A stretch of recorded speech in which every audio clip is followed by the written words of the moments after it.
Si vous regardez cette vidéo, c'est que vous souhaitez apprendre à ajuster une équation chimique, ou plutôt revoir comment ajuster une équation chimique, et donc c'est ce que nous allons faire par là. Ajuster une équation, c'est avant tout s'appuyer sur les travaux de Lavoisier, qui a dit rien ne se perd, rien ne se crée, tout se transforme.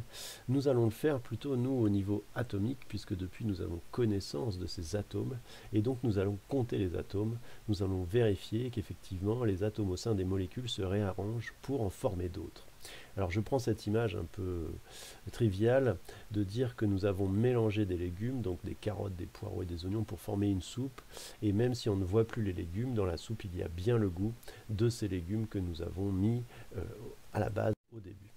Alors commençons par une équation simple, celle de la combustion complète du carbone. Le carbone brûle dans le dioxygène pour former du dioxyde de carbone, c'est la plus simple des équations. Alors si nous voulons compter les atomes de carbone, nous allons utiliser un petit tableau qui va rassembler les informations, donc les atomes de carbone en premier lieu. On va vraiment s'appuyer sur la lecture de gauche à droite comme on lit un livre, et on va finalement faire descendre le nombre de chacun des atomes dans ce tableau.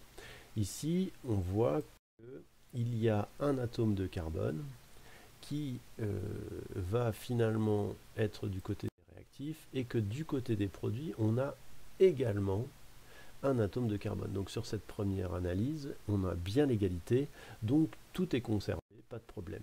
Pour ce qui est des atomes d'oxygène, on voit qu'il y a deux atomes d'oxygène qui sont dans la molécule de dioxygène, deux atomes d'oxygène, et que de l'autre côté, dans la molécule de dioxyde de carbone, il y a également deux atomes d'oxygène. Donc ici, l'équation était déjà finalement équilibrée. Alors rappelons que pour les molécules ou les atomes ici, lorsqu'il y a un 1, on ne l'écrit pas comme en mathématiques. Donc ici, il n'y avait pas d'oubli.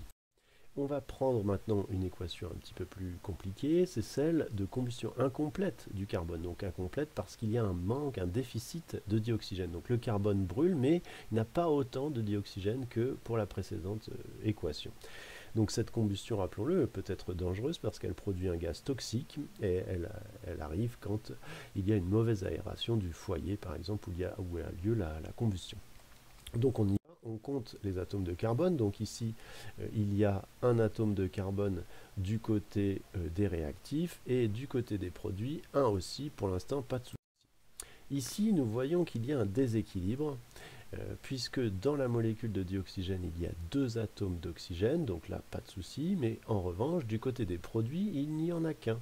On voit bien que 2 est différent de 1. Alors, qu'est-ce qu'on va faire? Il manque du côté des produits un atome d'oxygène, donc pour qu'elle soit équilibrée, on va être obligé de multiplier par 2. En fait, on constate que la combustion du carbone dans le dioxygène lors de la combustion incomplète va plutôt former deux molécules de monoxyde de carbone pour que ce soit équivalent. Alors ici, on a multiplié par 2 le nombre de molécules de monoxyde de carbone. Très bien, on se retrouve donc avec une égalité du nombre d'atomes d'oxygène. En revanche, puisque nous avons aussi multiplié par 2 le nombre d'atomes de carbone dans la molécule finalement de monoxyde de carbone, puisqu'elle est comprise dans le paquet monoxyde de carbone, si on peut dire, eh bien on voit qu'on n'est plus du tout équilibré, donc on est obligé de faire un retour arrière sur le nombre initial de l'atome de carbone. Alors pour cela, tout simplement, on va multiplier par 2 ici le nombre d'atomes de carbone, et ça nous donne cette équation qui cette fois-ci est bien équilibrée. Donc on fait toujours une relecture en fin de correction, c'est-à-dire que 2C, donc on a bien deux atomes de carbone, ici deux atomes d'oxygène, ici 2 fois CO, ça donne 2C, et 2CO, donc on a bien égalité parfaite. Maintenant, prenons une équation plus compliquée, celle qui est à l'aboutissement finalement du programme de quatrième. En troisième, on ajoutera la forme des ions, donc qui sont chargés électriquement, mais ici, pour la combustion du butane dans le dioxygène, il va y avoir une formation du côté des produits de deux molécules, la molécule de dioxyde de carbone et la molécule d'eau. Alors on y va, on commence par équilibrer, toujours de la gauche vers la droite. Le sens de lecture nous impose de commencer par l'atome de carbone, donc ici j'ai 4 atomes de carbone, alors que de l'autre côté, dans la molécule de dioxyde de carbone, je n'en ai qu'un. Qu'est-ce que je vais faire? Bien, en fait, je vais plutôt constater que 4 molécules de butane vont former, non pas une, mes 4 molécules de CO2.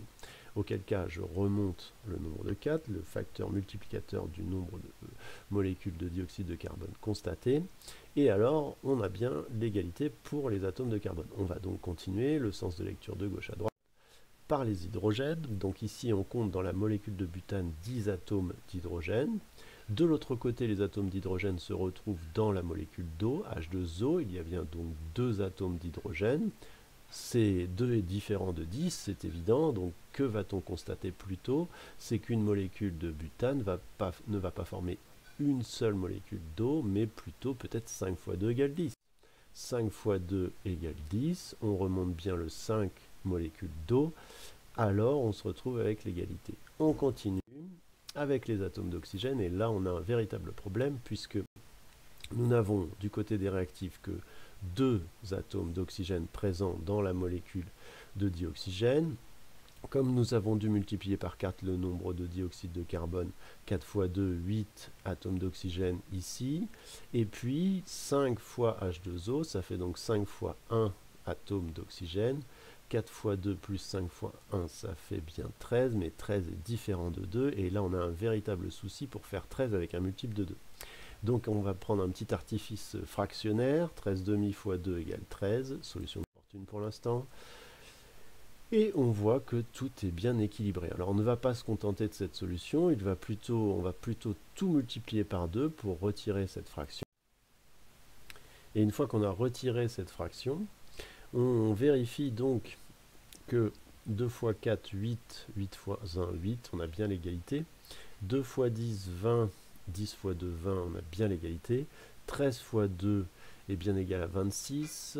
Et de l'autre côté, 8 fois 1, 8 fois 2, pardon, plus 10 fois 1 est bien égal aussi à 26. Donc 16 plus 10, 26. Donc on a bien conservé tous les atomes lors de la réaction.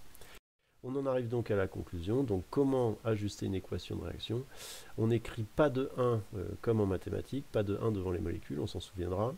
Quand le chiffre est placé devant, il multiplie toute la molécule, donc il multiplie C, mais il multiplie aussi O dans l'exemple qui est donné ici. Quand le chiffre est placé après, il ne multiplie, donc on dit qu'il est en indice, il ne multiplie que l'atome CO2, il y a bien 2 atomes d'oxygène, un seul atome de carbone. Donc ça, ce sont les choses importantes. Et puis, bien effectivement, il faut vraiment faire attention à ce vocabulaire de molécule de dioxygène, qui n'est pas du tout la même chose qu'un atome d'oxygène, puisque la molécule de dioxygène contient 2 atomes d'oxygène. Merci de m'avoir écouté, à bientôt.